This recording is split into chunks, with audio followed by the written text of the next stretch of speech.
One take, one take.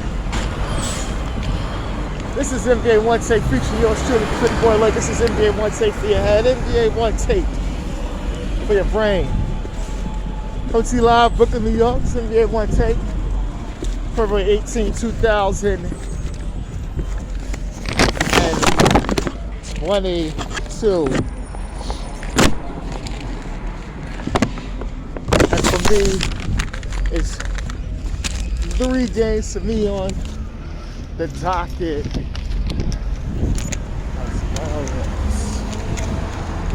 Some reviews on. But let's get to the games. First game was the Philadelphia 76ers versus Milwaukee Bucks. It's prime time, ladies and gentlemen. Prime time. Giannis Antetokounmpo versus Joel Embiid. The battle of most likely the 2 front runners for MVP. 2 front runners. But it was the Sixers and Joel Embiid playing like a monster in the paint, doing what he do. Finished 42 and 14. And don't forget Tyrese Maxey, he had 19. Tobias Harris had 19 and 8. And George Niang was out there playing too. He had 18 for the Sixers. This is a statement game.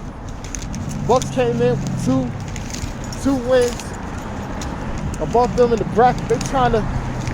Sixers trying to itch their way to that first spot. And the Bucks, I mean, it's a spirited effort, but this had a playoff feel to it. And Giannis was at a triple-double, 32, 11, and 9. Almost a triple-double for Giannis, because he was out there balling too. I love Titan clashes like this. That's good for the league. It's good to see that.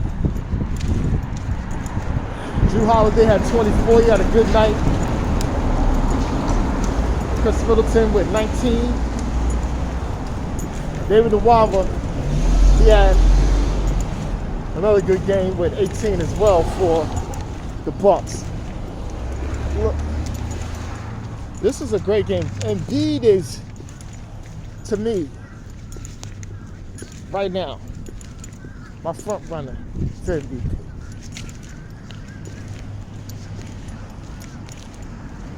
Giannis is right there with him to me. You got Curry, Steph Curry,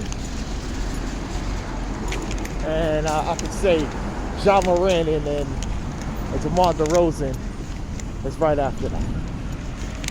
But I mean, I got Jokic in there too. It's a few guys, but it's about Joe. And it's about Joe and Giannis. Because those guys are out there are really showing, it's really separating themselves this season. And the next game of the night, this was a great game. Double overtime. Miami Heat versus the Charlotte Hornets.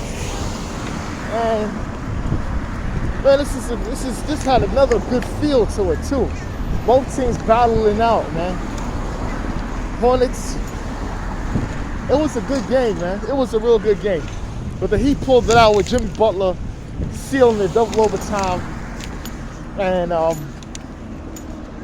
he struggled for the field, but he closed them. Kyle Lowry had 25 and he had 9. Duncan Robinson was shooting real well too in this game. He had 21. You know, Jimmy Butler, he struggled, but he finished with 15 and 10. And PJ Tucker, he had 15 and 10. He was making some timely, but Blake kind of wasn't trying to defend him, making him be a dropper, but he made him pay. And Bam had 15 and 13. Playing some good D for the Miami Heat.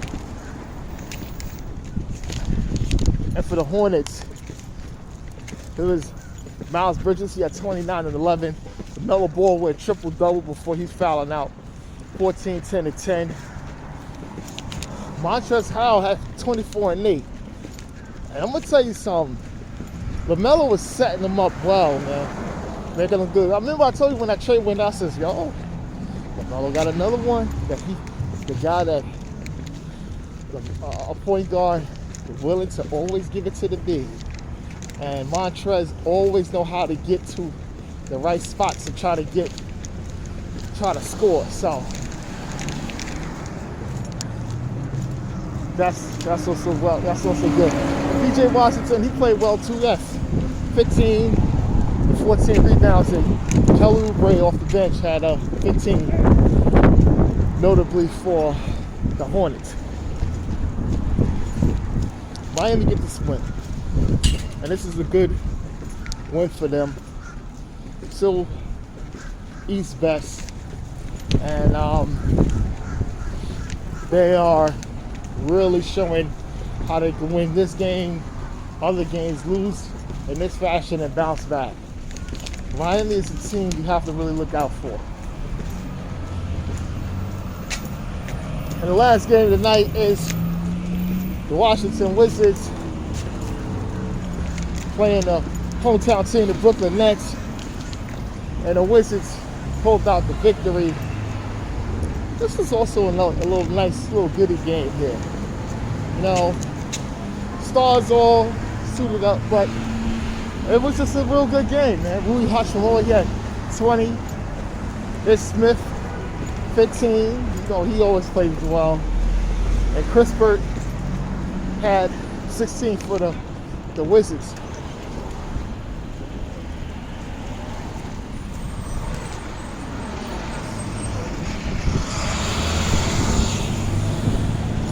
For the Nets was Patty Mills.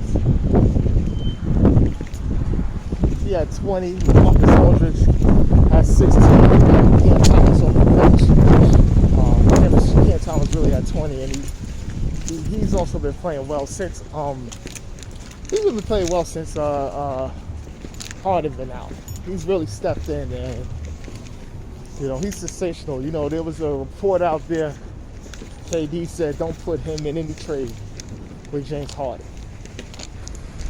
And they're right on it, because he's a really, really good young player. Rookie, but he played well. He could score. People always say, how did they get him? You know, like I said, when you drafting somebody, and the red flags is them shooting and doing certain things, and you don't want that kind of guy in your team. If the person gets to the right situation, it can work. And he shows. All right, I'm going to talk about, I just watched the season finale of Peacemaker with John Cena. This is a really good series. Now, I was skeptical about that. First of all, I didn't even know. I thought he died. Spoiler alert, if you didn't see the Suicide Squad, he didn't die. Obviously, I forgot Idris Elba's character shot him, but it didn't go through. It went through clean, but through his neck, and he lived. So, you know, the same organization that got the Suicide Squad needed him and some others to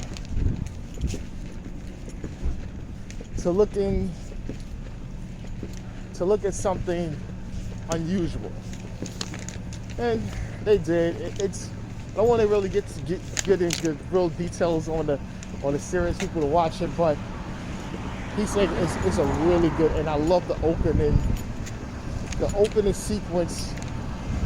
Opening on the dialogue to it is great. I love the opening. The song is great. They do a dance routine.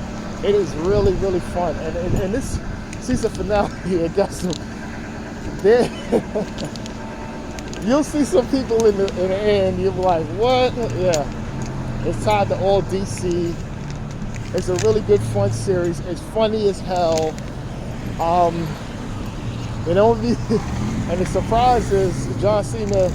He's a co-star because the other lead is a black girl. He's that, I don't got her name, but she's really great. She's really great. She's funny as hell, and she shines in this show. She really shines in the show. And then also the guy that plays Vigilante. I love him. He's funny. But this show, Peacemaker, is a go. You have to watch that. And the last thing I'm going to talk about, now watch your episode 4 of Bel Air. Yes.